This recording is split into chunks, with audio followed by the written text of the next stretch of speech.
Chicken bun তৈরি করব আজকে। স্বাদের দিক থেকে কিন্তু দোকানের থেকে কোনো অংশেই কম হয়নি। আসসালামু আলাইকুম এভরিওয়ান। প্রথমে ময়দার ডো তৈরি করে নেব। এখানে 1.5 কাপ পরিমাণ ময়দা নিয়েছি, 1 টেবিল চামচ পরিমাণ ইস্ট, স্বাদ মতো লবণ ও 1 টেবিল চামচ পরিমাণ চিনি দিয়ে দিয়েছি। এখন সব কিছু ভালো মতো করে মেখে নিচ্ছি কুসুম গরম পানি দিয়ে। তো ডোটা কিন্তু একটু নরম করেই মেখে নিতে হবে। তারপর ঢাকনা দিয়ে 1 ঘন্টার মতো রেস্টে রেখে দিচ্ছি। আর এই ফাঁকে চিকেনের পুরটা তৈরি করছি। কড়াইতে পরিমাণ মতো সয়াবিন তেল দিয়ে 1/2 কাপ পরিমাণ পেঁয়াজ কুচি অ্যাড করে দিয়েছি। আর এখানে প্রায় 1 কাপের মতো আমি চিকেন কিমা নিয়েছি। 1 টেবিল চামচ পরিমাণ দিয়ে দিলাম সয়া সস। আর এখন এখানে সব মিলিয়ে 1 টেবিল চামচ পরিমাণ অ্যাড করে দিলাম রসুন বাটা, আদা বাটা ও জিরা বাটা, সবই সামান্য পরিমাণ অ্যাড করেছি। তারপর লাল মরিচের গুঁড়া দিয়ে দিলাম আর 2টি কাঁচামরিচ কুচি অ্যাড করে দিচ্ছি। আর এর মধ্যে দিয়ে দিচ্ছি ক্যাপসিকাম আর গাজর কুচি, ফ্রোজেন করা ছিল আমি তাই অ্যাড করে দিয়েছি।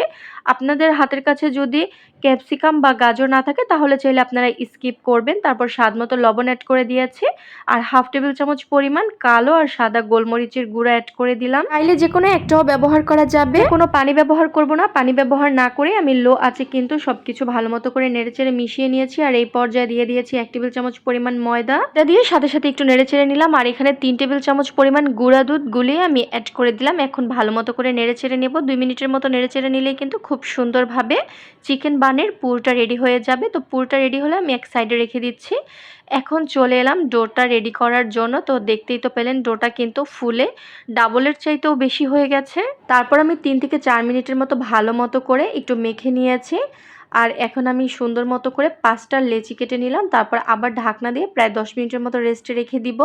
আর এখানে আমি যে প্লেটটার মধ্যে চিকেন বান তৈরি করব, তো আজকে আমি ওভেনে দিব, সেই প্লেটটার মধ্যে সামান্য সয়াবিন তেল মেখে নিলাম।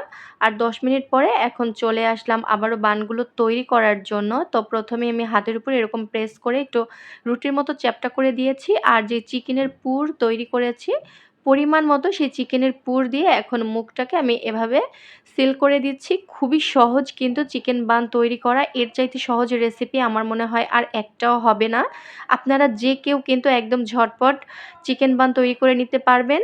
তো একটা চিকেন বানের শেপ কিন্তু দেয়া হয়ে গেল। তো সবগুলো আমি একইভাবে তৈরি করে নিচ্ছি।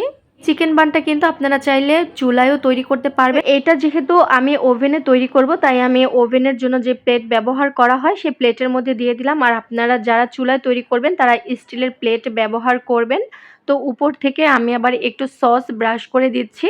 আসলে এখানে সসের চাইতে ডিমের কুসুম ব্রাশ করে দিলে কালারটা আরও বেশি সুন্দর হয়।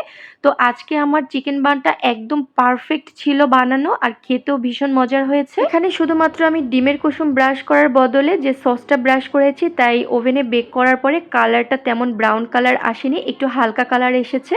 জাস্ট এতটুকুই পার্থক্য হয়েছে। আর উপর থেকে কিন্তু আমি সাদা তেল ছিটিয়ে দিয়েছিলাম, তাহলে কিন্তু খেতেও একটু ভালো লাগে আবার দেখতেও সুন্দর লাগে। আপনারা তো ওভেনে বেক করার পর দেখতেই পাচ্ছেন একদম পারফেক্ট হয়েছে কিন্তু।